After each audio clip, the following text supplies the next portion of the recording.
大家好 ，PAD 大聚龍啊，電之勇者又復下啦。其實今次呢，啱啱都睇過一下呀，差啲又抽錯啦。個 line up 呢，其實真係唔知抽乜嘅喎。抽呢隻我又未知，佢感覺唔到佢有咩好勁，係咯，700億上限就係咁啦。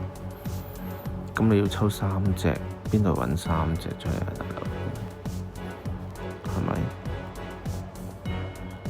未必有咁多喎。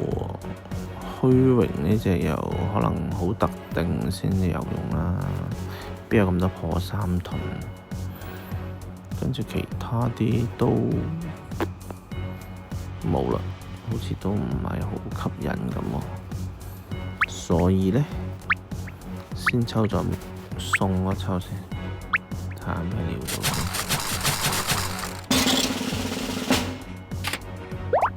係出金蛋啊！哇，呢個機高危喎，有金蛋嘅機都係高危產物，跟住打咗個2關，又抽佢啦，有冇奇蹟咧？哇！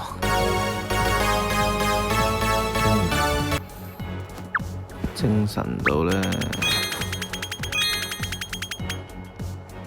好想問佢，肯定冇問題。呢啲唔係呃錢嘅行徑。哇！3金，保證唔抽。3金都出得，過分到咁嘅5石機，oh shit！點抽得落手啊？呢啲機直接跳過呢個鋪得唔得？好似有得換添。哦，可以用呢啲，哇！可以用呢啲嘢換20粒啊！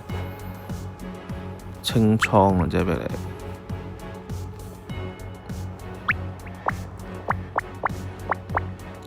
儲咗幾十年嘅垃圾，終於可以清倉啦！咁啊，唔知大家點睇？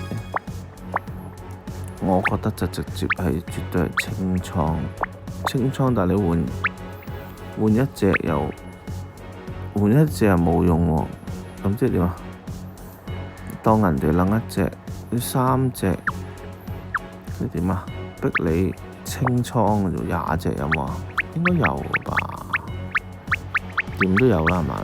眼睇，你睇儲咗咁耐啲垃圾蛋，夠啦，20隻。清倉正唔正？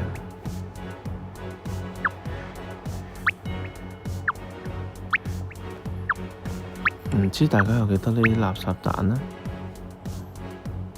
可以換幾多隻呢？清倉㗎，完全清理。換一隻先啦，唔好理，清一清倉先，擺咗好耐個倉。